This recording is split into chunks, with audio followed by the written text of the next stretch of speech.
राजपथ कर्तव्य पथ बना और मुगल गार्डन अमृत उद्यान। कहते हैं कि नाम में क्या रखा है, लेकिन जिस तरीके से हमारे देश के इतिहास में अतिक्रमणकारियों ने हमारी जो धरोहर है, हमारी संस्कृति है, हमारे इतिहास को न सिर्फ तहस नहस किया बल्कि उनके नाम को भी बदल कर रख दिया। लेकिन अब एक पहल सुप्रीम कोर्ट से निकली है और एक याचिका के द्वारा, जिसमें रीनेमिंग को लेकर देश के कई और जगहों के नाम को बदलने को लेकर याचिका सुप्रीम कोर्ट में डाली गई है। याचिकाकर्ता सुप्रीम कोर्ट के वकील अश्विनी कुमार उपाध्याय जी आज हमारे साथ हैं। सर, नाम बदलकर कौन से विकास की ओर भारत जाएगा?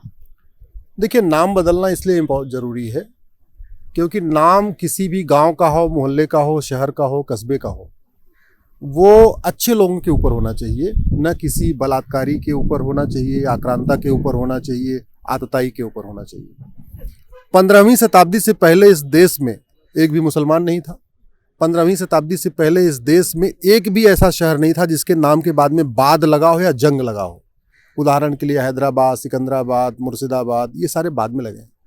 तो वो जो विदेशी आक्रांता आए यहाँ पे, उन्होंने केवल लूटा तोड़ा ये तो किया ही किया, साथ में उन्होंने जो हमारे इस देश में पहले से स्थान थे उन स्थानों का नाम भी बदल दिया और जानबूझ के कई सारे ऐसे स्थानों का नाम बदल दिया जिनका वर्णन वेद पुराण में है, गीता में है, रामायण में है और यहाँ की धरोहर में है। उदाहरण के लिए भगवान कृष्ण ने कौरवों से 5 गांव मांगा था: सोनप्रस्थ, पानप्रस्थ, व्याघ्रप्रस्थ, इंद्रप्रस्थ और तिलप्रस्थ। तिलप्रस्थ में एक लुटेरा था, फरीद खान नाम उसका है। वो लुटेरा आया, तिलप्रस्थ को लूटा, तिलप्रस्थ के मंदिरों को तोड़ा और तिलप्रस्थ को उसने अपने नाम पे उसको फरीदाबाद बना दिया। ऐसे ही हमारा जो 51 देवी का जो शक्तिपीठ है, भारत में टोटल 51 शक्तिपीठ है, उसमें से एक शक्तिपीठ है, उसका नाम है कीर्तेश्वरी। कीर्तेश्वरी मंदिर को 1470 में तोड़ा मुर्शिद खान ने, और केवल मंदिर ही नहीं तोड़ा बल्कि कीर्तेश्वरी का नाम मुर्शिदाबाद कर दिया। ऐसे ही लक्ष्मी नगर मुजफ्फरनगर हो गया, हरिगढ़ अलीगढ़ हो गया। तो इस देश में आक्रांताओं ने जो विदेश से आए थे उन्होंने लूटा, मंदिर तोड़ा, यहाँ की बहन बेटियों के साथ बलात्कार किया, यहाँ के कल्चर को नष्ट किया, यहाँ पे धर्मांतरण कराया और ये करने के साथ साथ अपने उन्होंने नाम भी यहाँ पे छोड़ दिए। अब जब भारत आज़ाद हो चुका है, भारत में संविधान है, अब हम किसी के गुलाम नहीं हैं।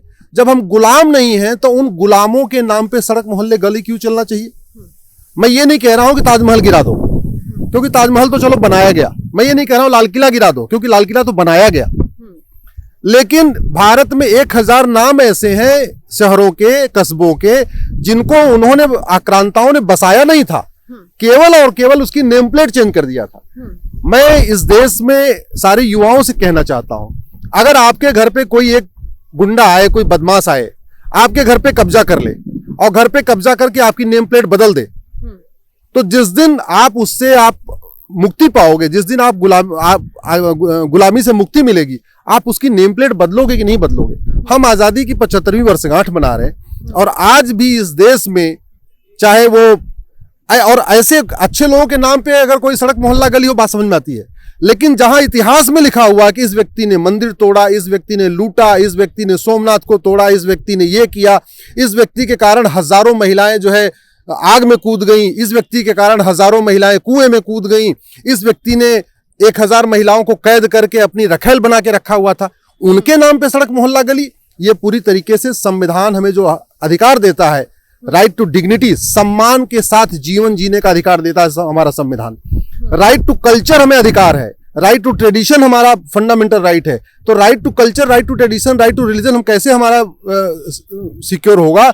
जब जिन स्थानों का वर्णन हमारे महाभारत में है, वेद में है, पुराण में है, गीता में है, रामायण में है, उनका नाम आज की डेट में बदला हुआ है और नाम बदला ही हुआ नहीं है बल्कि वो लुटेरों के नाम पे नाम पड़ा हुआ है, हत्यारों के नाम पे पड़ा हुआ है, बलात्कारियों के नाम पे पड़ा हुआ है।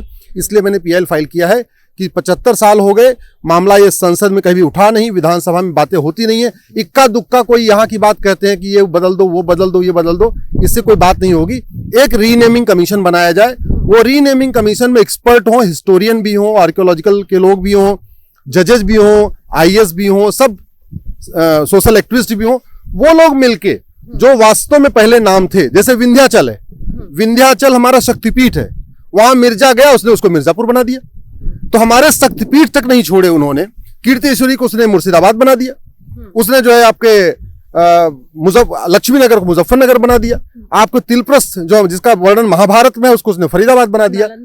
नालंदा में वहां पे बख्तियारपुर खिलजी, जिसने नालंदा विश्वविद्यालय को जलाया, उसके नाम पे वहां रेलवे का जंक्शन है बख्तियारपुर। तो आप सोचो कि अगर आपके घर में कोई लुटेरा आ जाए, कोई हत्यारा आ जाए, कोई आए आपके घर के लोगों का मर्डर करे, कोई आए आपका घर लूट ले, कोई आए कि आपके घर की बहन बेटियों का रेप कर दे, उसके नाम पे कभी आप नेम प्लेट लगाओगे? नहीं लगाओगे। लेकिन हमारे देश में ये चल रहा है, ये बिल्कुल हमारी राइट टू डिग्निटी के खिलाफ है, राइट टू रिलीजन के खिलाफ है, राइट टू हमारा कल्चर है उसके खिलाफ है।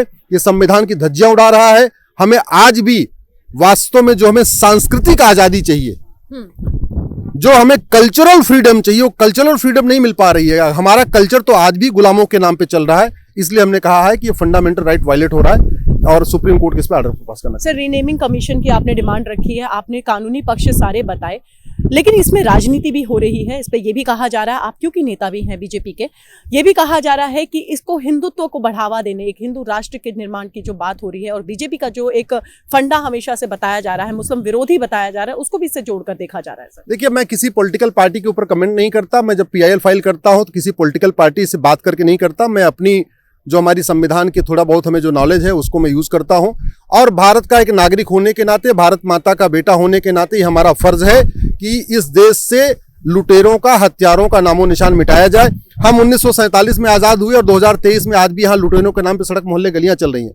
1949 में चाइना आजाद हुआ, एक साल के अंदर 1950 में उसने जापानियों के नाम पे जितने सड़क मोहल्ले गलियां थी सब बदल दिया था।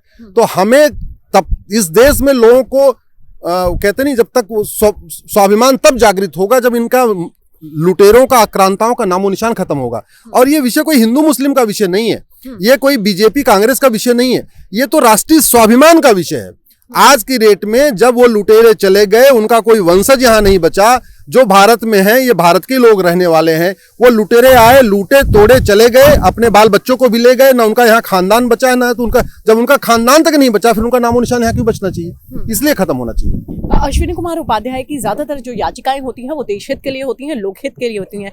कई याचिकाओं के जरिए ऐसे बदलाव देश की राजनीति में हमने पहले भी देखे हैं। हमसे जुड़ने के लिए सर बहुत बहुत शुक्रिया।